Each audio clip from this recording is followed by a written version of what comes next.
This is the award-winning Lee Pitts Live. Brought to you by the North Law Firm. For car accidents and negligent security cases, call Joe at 239-337-1191. And by Lee Health.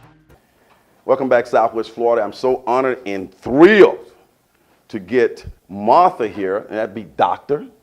I notice you don't say that as much. Is that on purpose, or you just modest like that? Well, actually, when I did get my doctorate, my advisor said there was a certain protocol, and that one did not call themselves doctor, that other people were supposed to do that. Okay. Well, that's not, a lot of people don't follow protocol. Bireda, welcome to the show. Dr. Martha Bireda, the director of the Blanchard House Museum of African American History and Culture. Woo! Of Southwest Florida. Of Southwest Florida. Anything else? Of Charlotte County. Of Charlotte County. God. You got enough for, they're going to charge you every time you have more letters on those signs. They charge you, those sign people.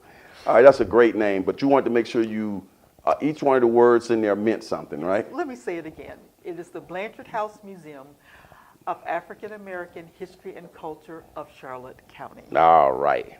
Well, we're so glad to be here. Thanks for hosting us here. Well, we're so happy to have you here. When I first met you, I said, this has to happen. And our first time selling this television show down in Punta Gorda, we reach about close to 1 million households in the region. So wonderful. It's really good to talk about Punta Gorda in a larger context here. So that's great. One of the things I noticed is that the museum, from reading outside, the museum actually opened and then it had a situation with the hurricane. Go ahead and explain that. We opened in May of 2004.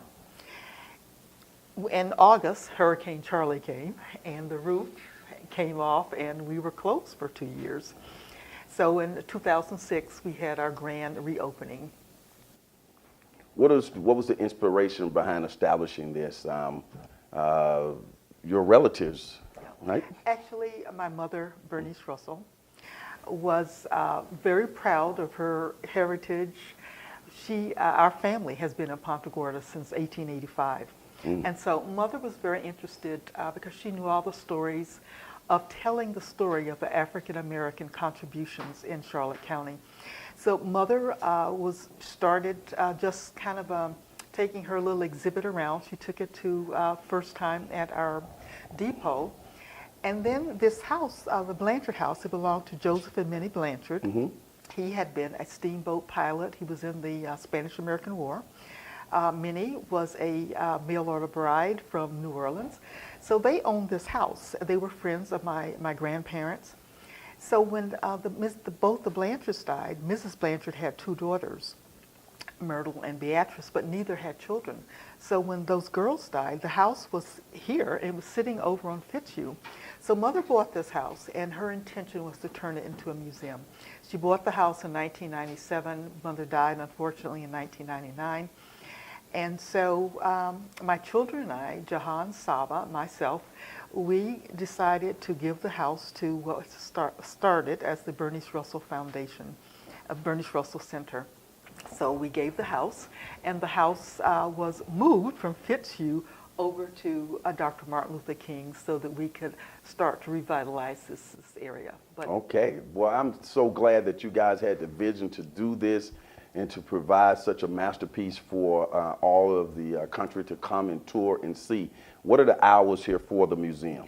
We are open Tuesdays through Friday from 10 until 4. We will do private tours for groups on Saturdays. I just had a group that was in on a Sunday. We are open, however, we open in September, and this year we will open September 29th. And we're open until the Saturday nearest May 20th, which is our Emancipation Day in the state of Florida. So we're open through those hours. And we have your website appearing on the screen throughout the interview. We encourage people to go to that website and get an even more in-depth knowledge about the museum. How would you describe the primary purpose of the Blanchard House? This museum, what we say that we do is to tell untold and untaught history. And so we dig here. We have a wonderful group, a couple here that has volunteered to work with us. Retired Lieutenant Colonel Scott Shively, who is our historian, and his wife Jill Shively. And we absolutely dig to find history, African American history that has not been told. So that is we are an educational institution. That is our primary purpose, is to find and to share those untold and untaught stories. Who should come visit the museum? Everybody should come and visit this museum, because one of the things that's very interesting is, this is my mother's philosophy, this is everybody's house. The title says the Blanchard House Museum of African American History and Culture, but it is the culture. You cannot tell Ponta Gorda history and culture unless you talk about African Americans. So this Blanchard House belongs to our community. Mm-hmm. So everyone, from our school children to families to visitors, we invite everyone to come in. I've even had students that I've helped with term papers who've come here from England. Mm-hmm. And so we invite everyone to come here. And looking at this, I think it's like a 2-bedroom home? Yes, it would have been a 2-bedroom home. This larger room is our permanent exhibit, and okay. Here we talk about the pioneers. We talk about the community values. We had something called Down the Street, which was on Martin Luther King, which back in the day was where all of the action took place. Mm-hmm. One of the things that was different about Ponta Gorda was race relations. And so many African Americans would come from Fort Myers, from Arcadia, Wauchula, Sarasota, because things were a little more, they weren't harassed or anything. And so they would come down here, and when I was growing up, you would just see cars all in this area. And so we talk about that, the down the street, and of course the work life, which the main industry when I was growing up here was commercial and sports fishing. I was really impressed with your mayor, Rachel Kiesling. She seems to be really passionate about the museum as well. I said that to say that, how about the city of Ponta Gorda and the support that they have rendered towards the museum? Has it met your standards? We've been very pleased. In fact, this house... And mention Jaha along the way. Yes, well, my son, Jaha Cummings, is the city councilman for this historic district, District 1. Mm-hmm. And we're very proud, first of all, just to have one historic district here.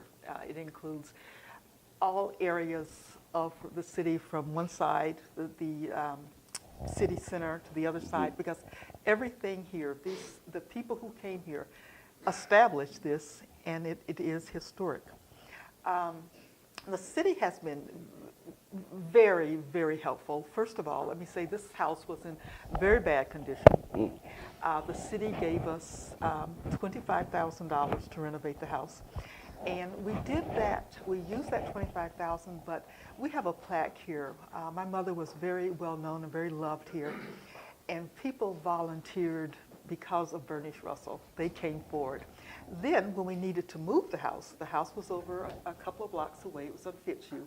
And the city gave us another $25,000 to move the house. And so on May 20th, 2002, which is Emancipation Day, the community followed the truck as the truck moved the house here.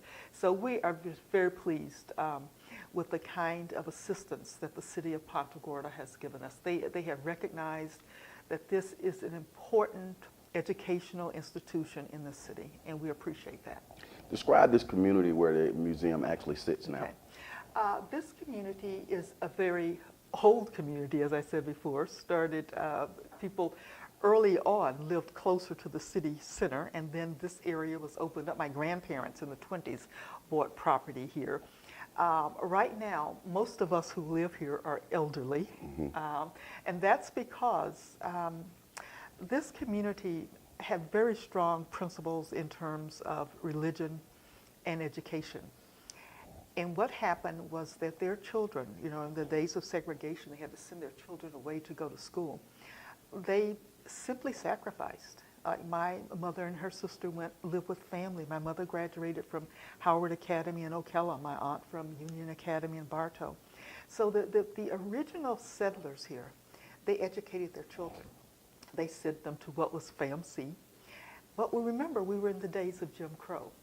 And so in 1910, African Americans were 41% of the population here because they educated their children. That's huge. And there was, yes, it was huge, especially during the days of the Great Migration when everybody was leaving, African Americans were leaving.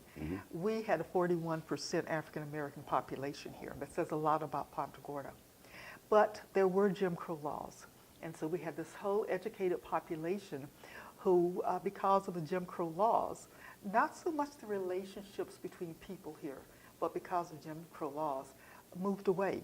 So now, this community, we're only 3% of the population. Oh. But I'm very proud of those ancestors who educated their children. And that shines through in your the way you talk about them. Tell us about the what you have here in terms of educating the Florida Association of Museums. All right. Been asked by the Florida Association of Museums to do a presentation in September.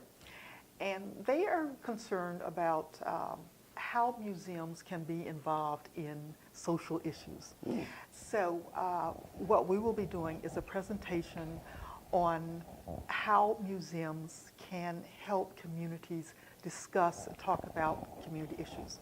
Last year, we did an excellent exhibit, the Jim Crow era, and we had groups come in, people of faith, to talk about race and race relations. Very, very important.